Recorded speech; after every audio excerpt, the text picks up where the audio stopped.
Good morning and welcome to One Church Scotland. It is so good to have you joining us today. If you haven't done already, pop over onto our Facebook chat or our live chat feature on our YouTube channel and drop us a message. Our team are ready and waiting to connect with you today.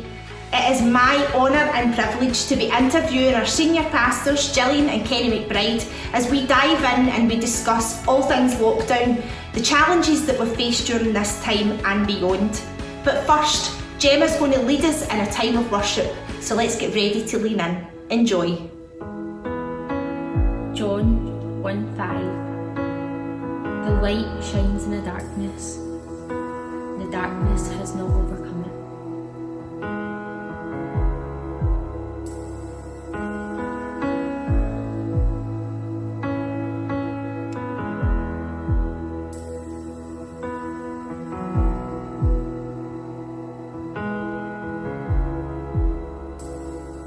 You are here, moving in our midst. I worship you. I worship you. You are here, working in this place. I worship you. I worship you. You are here, moving in our midst. I worship you. I worship you. You are here, working in this place. I worship you. I worship you. You are waymaker, miracle worker, promise keeper, light in the darkness, my God, that is who you are. You are waymaker, miracle worker, promise keeper, light in the darkness, my God, that is who you are. You are here,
see that you're working, even when I don't feel it, you're working. You never stop working. You never stop working. Even when I don't see that you're working, even when I don't feel it, you're working. You never stop working. You never stop working. Even when I don't see that you're working, even when I don't feel it, you're working. You never stop working. You never stop working. Even when I don't see that you're working, even when I don't feel it, you're working. You never stop working. You never stop working. Waymaker, miracle worker, promise keeper, light in the darkness, my God, that is who you are. You are waymaker, miracle worker, promise keeper, light in the darkness, my God, that is who you are. That is who you are.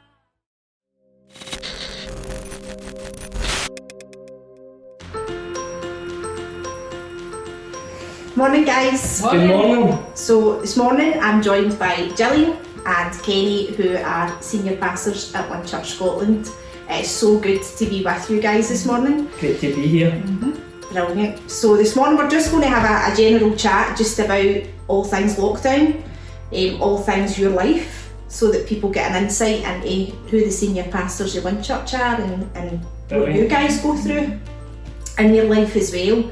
So I think obviously since the 23rd of March we've been thrust into this period of unknown. Is that how long it's been? That's how long it's been.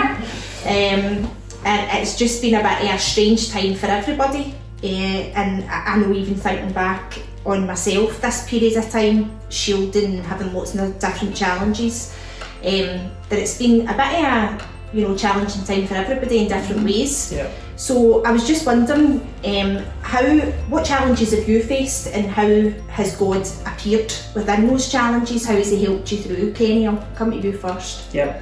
So our biggest challenge has actually been our car. Believe it or not. We, during lockdown, in the first 2 months of lockdown, because of all the restrictions that were in place, we were literally just using our car to go from here down to Tesco and back every day. Here down to Tesco, here down to Tesco for 2 months. And I noticed, I was out driving one morning and I noticed the car starting to lose power. It was becoming sluggish. And then a warning light came on. So I got at home and phoned roadside recovery to come out and have a look at it. And it turns out that it was the DPF filter was clogged. Right. Now, I'm no mechanic, but I know what a DPF filter is because my last car had the same problem. Yeah. So the DPF filter is a mechanism that cleans itself out when the car is used over a certain distance. Once it reaches a certain temperature and you've been driving it for a certain length of time, it starts to clean itself out, and that's the way it works. But because of restrictions and lockdown, we were only allowed to go to Tesco and back every day, and eventually that filter, because it wasn't getting used enough, it started to clog up. And we had an absolute nightmare because the car's leased, and so trying to contact the leasing company, the manufacturers during lockdown was just a nightmare. But I think that that's almost an illustration of the church. Lockdown has been really difficult for a lot of people, especially the church, but I think it's also been a blessing. I think this lockdown has helped the church, and it's helped the church get out of the church bubble of doing the same thing every week. Sometimes the church can just become about Sundays, and what it's done is it's helped us go further. Coming online and doing these videos and having the YouTube channel, it's helped us reach more people, it's helped us go further than just a Sunday. And that's the way that the church is designed. it's not supposed to be just for a Sunday. Yeah. We're supposed to go beyond the four walls of the church and get out into the community, and that's what one church we want to do. We want to get out and make a difference in our community, and I think the lockdown's helped that. It's helped us stop getting clogged up within the four walls of the church, and just that going back and forth every Sunday, that routine of doing the same thing every week, that's not what the church is supposed to be. Yeah. And it's helped the people that we've reached more people during this season than ever before. Just there's been people tuning in who would never have came through the doors of the church, and it's helped them see that church isn't just for Christians. You know, yes, the body is a body of believers, but church is designed to go beyond the building and reach the community, and that will stop us coming clogged up and eventually stop moving forward. Yeah. And it's helped us as well, because getting in front of a camera has totally it's forced us out of our comfort zone. But I think in a whole it's been great, but we're desperate to get together and meet all the new people that have joined us online for the first time. We'll get to meet them face to face. Yeah. I think for me, when he says challenges, I don't actually feel like it's been a challenge. I feel like it's been a blessing. I just feel like lockdown, I've grown and learned so much in this time, and even things like, I think it's given people time with their family, with their friends, to build relationships and spend time with one another. Like just the other week I was down the park and I looked around me and I thought, wow, the park, it was full of people laughing and out on their bikes, which you never seen. You can't even, you need to pre-order a bike and wait weeks on the delivery of a bike, which you never seen anybody out on a bike. People in the park, people sitting and together at picnic benches and just spending time with one another, and I just thought that's what it's about. It's about relationship and spending time with one another, getting to know. That's where the difference is going to come in everybody's life. Is relationship. So for me, that's been the kind of highlight. I wouldn't say that there's been many challenges other than homeschooling.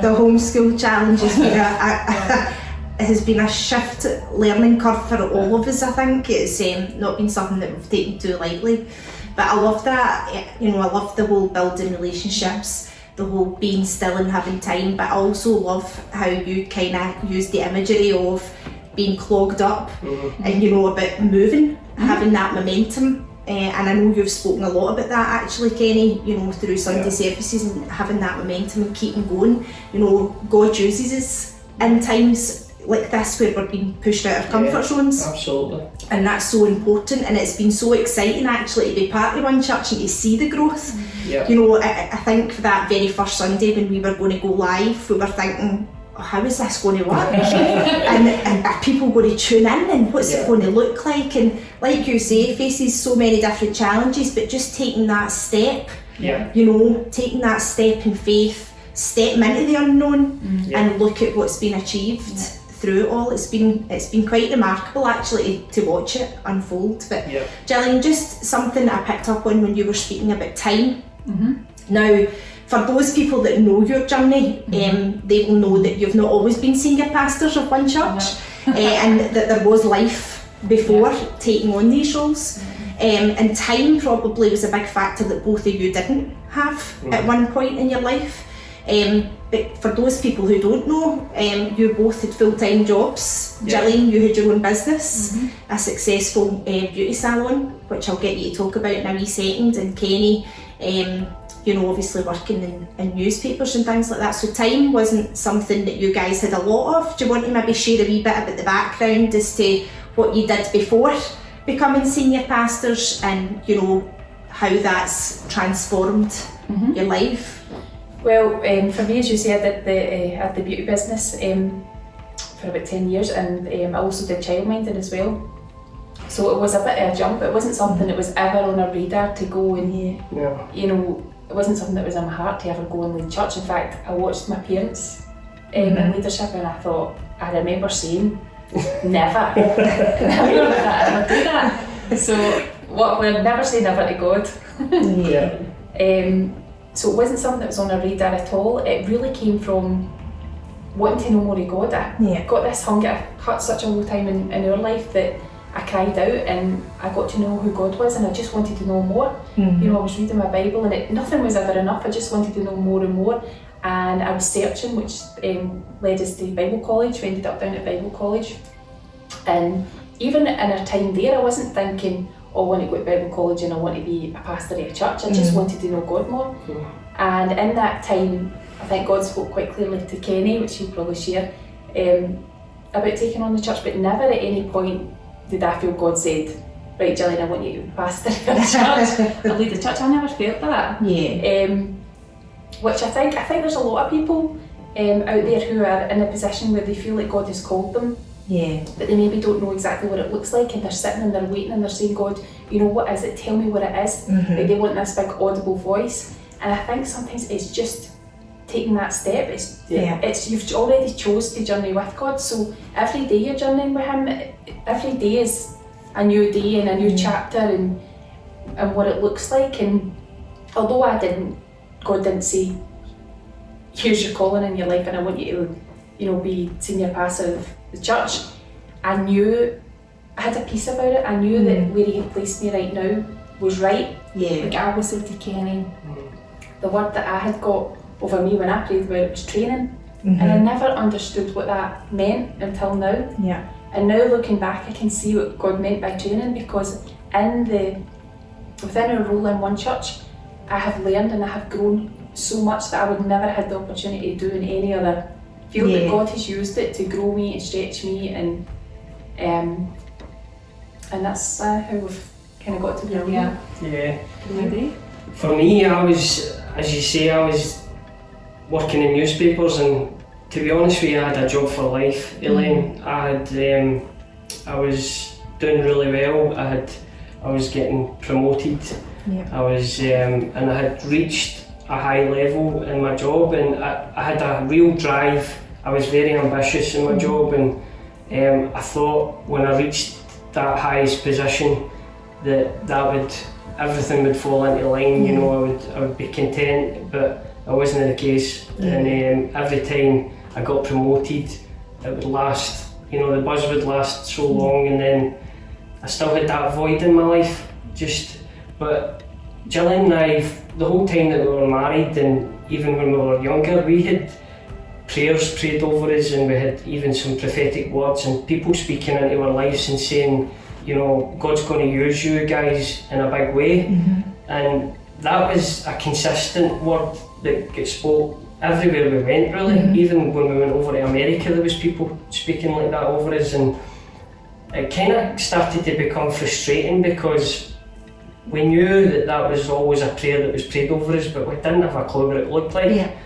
And when you say stepping out, I always picture Peter stepping out the boat and walking in water, and you know, for so long my job was my comfort. My job was my boat. And I would pray every day, God, send us, you know, we'll do whatever it looks like, you know, and that's a dangerous prayer.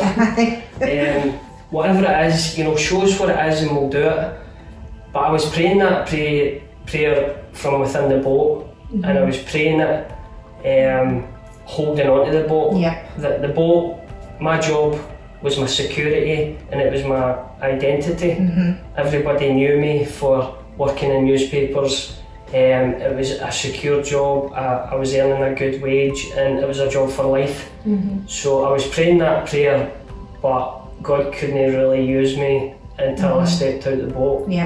And one thing that I would say to anyone that's listening, you know, we always use that analogy, stepping out the boat, but I was thinking about it today, and you know, I think we need to get better at not being scared of making mistakes. You know, Peter stepped out the boat, and after he immediately failed, he made a mistake. He took his eyes off Jesus, and he started to sink.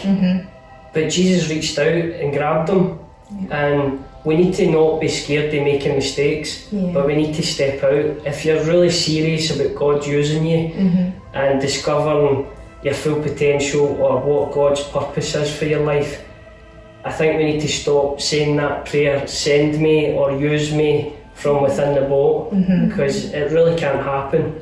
And whatever it is your comfort zone is, or your security or your identity is wrapped up in, you need to let that go. And pastoring a church was never on my radar, and I was like, Gillian, I was like, why on earth would you ever do that?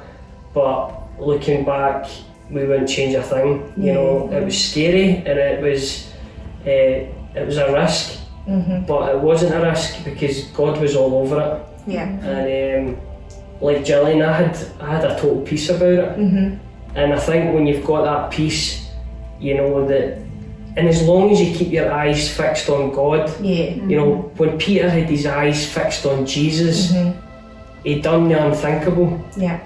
He done the, you know, the miracle happened because his eyes were fixed on Jesus. And as soon as he took his eyes off Jesus, that's when he began to fail. So that has been our main goal, keep our eyes fixed on Jesus. We've not got a clue what this looks like going forward. I'm a visionary, and I like to think big and dream big, and I've got an idea of what I want it to look like. But our main goal in leading the church is for us to keep our eyes fixed on Jesus, and he'll do the unthinkable. I love that. That's amazing. Keep your eyes fixed. It sounds so simple when you're saying it. You know, and you could say it to 100 people, but it's that, you know, just keep your eyes fixed, keep him at the centre, you know, through him all things are possible, which is absolutely amazing. I've been so fortunate because I've journeyed with you guys through a lot of your life. I've been, you know, been there, and I've watched it. I remember the day when you told me that you were giving up your job in the newspaper. I remember the day when you told me, I'm just going to shut the salon and I'm going to do this. I remember the day you told me when you were going to travel down to Bradford on a Wednesday night, go to college on a Thursday and come back up again. You know, I remember all of those big milestones, and I remember thinking, you are nuts, you're off your heads. Because I just, obviously in my head, kept thinking, wow, there, for me, you were leading by example. You know, it was that, you know, God spoke and we're going to move. And that was like a true kind of lead for me, if you like. You know, it was great to be able to see and be able to journey that with you. But when would you say then that there was this clear transition from Bible college, you know, the challenge of travelling up and down, completing your Bible college course, to then all of a sudden stepping out to the front of a church and taking over? When would you say that kind of transition happened, and what was the biggest challenge for you in that? Because that's a whole new role in itself. I don't think there ever was. I think it there ever was. In fact, how did we get here? What are we doing? I think it was so natural. I think that's the thing. I think because we always say we want God just shows what it looks like, but I think if he showed us what it looked like, we wouldn't do it. So it gives you in wee bits, almost like you don't even realise. So it's small gradual bits, and it's happened so naturally that haven't even it's just you're doing it. Been right. It's just been right. It's only when you look back you see how far he's taken. Amazing. I always think of, you know, God doesn't give you a sat nav, you know, that tells you every turn and every move to make. He gives you a compass, and he'll give you a nudge. And going back to Peter, Jesus gave Peter one instruction. It wasn't a detailed, here's how to step out the boat. He didn't talk him through it. He said one word. He said, come. It was one word, and I think that there's so many missed opportunities in people's lives because they're waiting for a sat nav.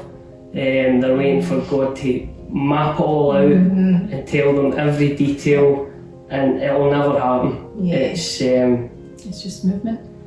It's just it's God is like, it's when you trust him, that's what he wants. He gives you in bite sizes, you know, and he'll say, how much are you going to trust me? Because like Gillian said, if he showed you the whole picture, I think you would run a mile. And I think if Peter had actually looked at the water and looked at what he was about to try and attempt, he would never have done it. But his eyes was fixed on Jesus, and he was just obedient. Jesus said, come. And he went, and I think that's, for us going down to Bradford, that's what we heard. We just said, come. He said, come, and we went. And when we talk to people about it, they're like, you're crazy. You know, you've got a family up here, you've got commitments up here, and you've got to travel down there every single week. But honestly, like, it never ever felt. We would love to say, we had a rough time, and you know, we were so, you know, we'd like to impress people, but it never ever felt like that. It felt like it was just such a blessing. And we knew God was all over it. And I think when you know God's in it, there's no, you don't question it, and you've got a peace about it. We were excited every week going down. So it wasn't a challenge. But it was amazing as well, you know, you saying about the word come. You know, so there was movement there, but God provided every step of the way for that, even down to things like accommodation, you know, travelling down, you know, coming back up. I know you had trouble with your other car, so there was lots of different wee bits and pieces, but there was always provision there, and you know, with that following the guidance of come, move, you know, and he's providing what you're needing the whole way. And making it sustainable as well, to allow you to do that for a year of your life or longer as well, which is absolutely amazing. So I think thinking about lockdown, it's been a crazy time, but for lots of people, they will have gone through lots of different things. So, you know, they keep thinking about this stepping into the unknown, because for a lot of us this period of time was stepping into the unknown. People will have lost their jobs, will have been made redundant.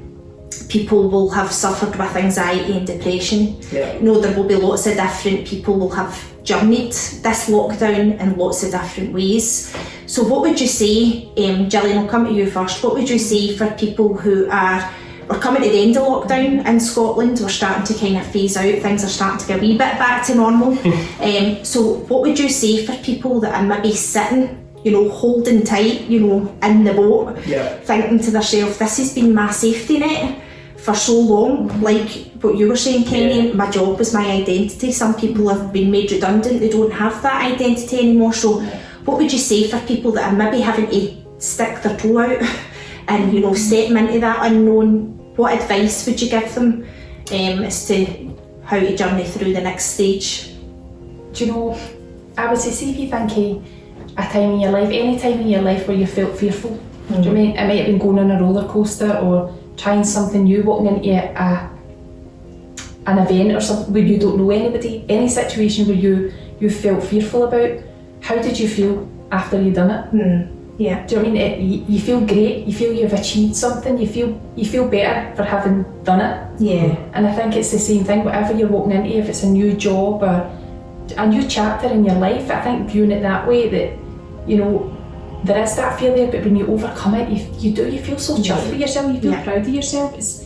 And it is, and coming back to that word movement, I keep thinking about that, and we're talking about that like you just move. It's not that easy. If it was, we would all do it. Like, I know even for myself, talking about movement as in a physical movement from last year, you know, you hit January and everybody's like, right, that's it. Do you know what I mean? Let's go to start exercising and go and do this. And for me, myself, this year, I've really struggled with it, with motivation, with moving. I have not been able to do it. And it really got me quite down, because I knew it needed to be done, but I couldn't move. And even just in the last couple of weeks, I started going out, I started running, and see the difference it's made, and how it's lifted me, my mental health, my physical health. But I was thinking about what made me move, what was different. And I think there's lots of things, but one of the things that was different was the people that I had round about me. Good. And you know, I had, obviously the lockdown, I had my family, I had my brother and his wife here round about me to help me, to pick me up, and they came out with me and I couldn't keep up with them. Do you know what I mean? I was at the back, and that's hard sometimes as well. You might be in a situation where you feel like you're always struggling to keep up. Yeah. Do you know what I mean? You're always the one at the back, and life's always a struggle for you, but having the right people alongside you to help motivate you forward, that's made a massive difference to me. I've still been going out and doing that running, and Kenny came with Leah the other day, and I thought, I've been doing it for 2 weeks, so I'm a wee bit more ahead now, do you know what I mean? So I brought them along, and they flew past me. They flew past me. I was raging. Do you know, I felt so disheartened by that. Sorry. I was still at the back, but I done it, and I got there. You kept moving. And my brother, he held back with me, and he helped me. Yeah. He helped me, and he pushed me around, and I got there, and that's what it is. It's just one small step. One small step. It is small beginnings. It's in the small beginnings. It's like, Kenny put a post out this week on social media. Be Holly and the board. What was it about? Small. The smaller the start, the bigger the dream. Yeah, it was good. That's it. Yeah. It is. Yeah. It is. Yeah, I want to encourage anybody that's listening who, you know, church might be a first, it might be an unknown for a lot of people, and I'm saying this because we've had messages and we've had people get in contact with us and they've said, you know, I've been wanting to come to one church for so long, but I've just not had the courage to step over the door. And do you know that being part of one church, that's just, it's unthinkable to think how somebody could feel like that. But that's what we need to get better at, stepping outside the church and stepping into other people's shoes and into the community and meeting people where they're at. And that's what I've loved about the online church, is that we've been able to step into other people's space, and it's fine sitting in the church saying to people, come, you know, you're welcome, come in, the doors are open. But us stepping into their space is so much more welcoming. And I just want to encourage anybody that's been watching and who's been thinking about starting a journey with God or coming along to church when we're open.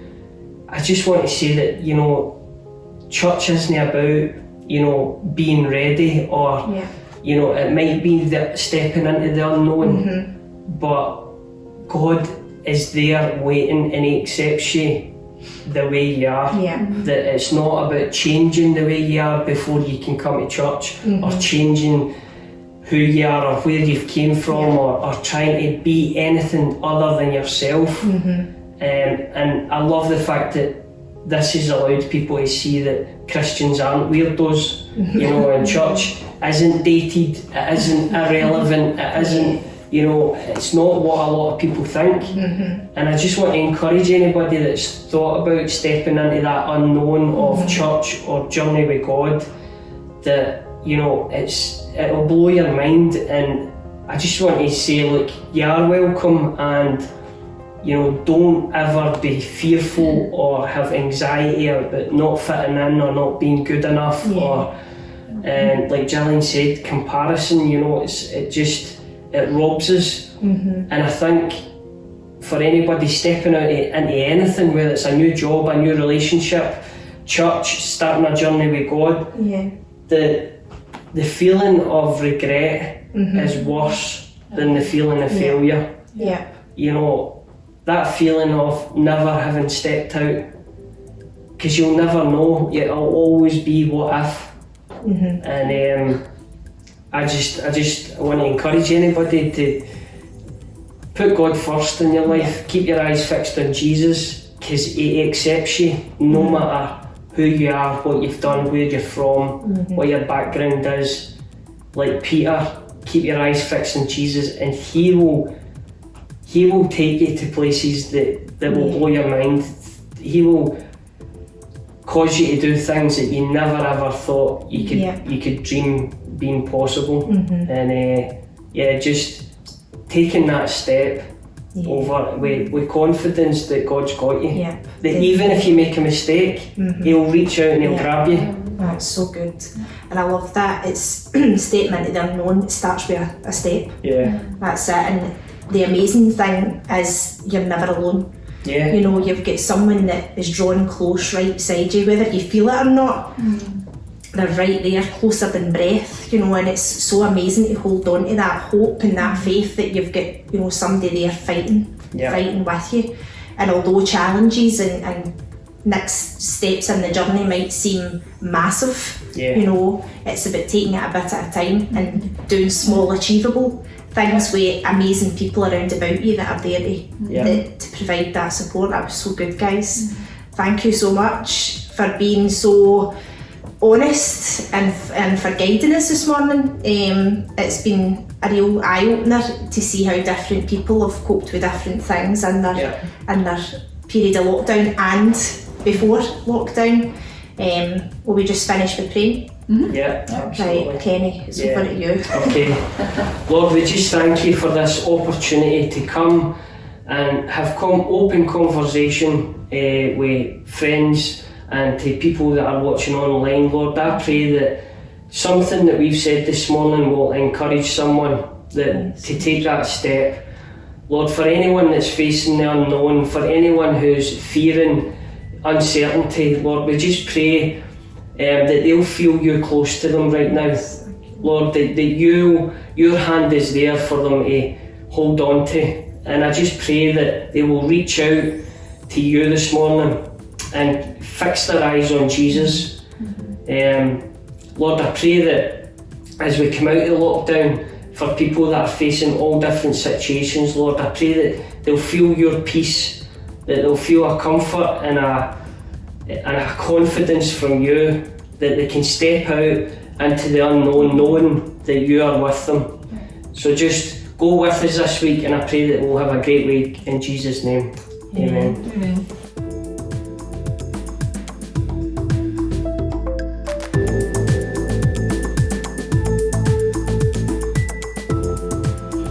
Hey everyone, Gemma here. Thank you so much for watching. We hope this message has inspired you.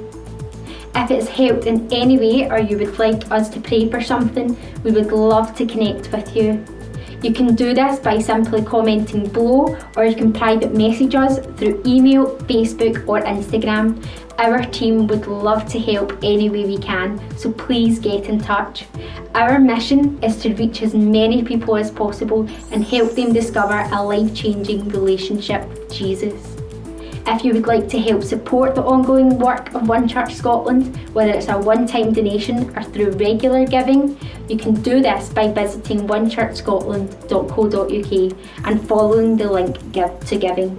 Your generosity will help us reach even more, and as we continue to encourage, equip and empower others, thank you so much for watching. It's been great having you with us. Until next time, take care and see you soon.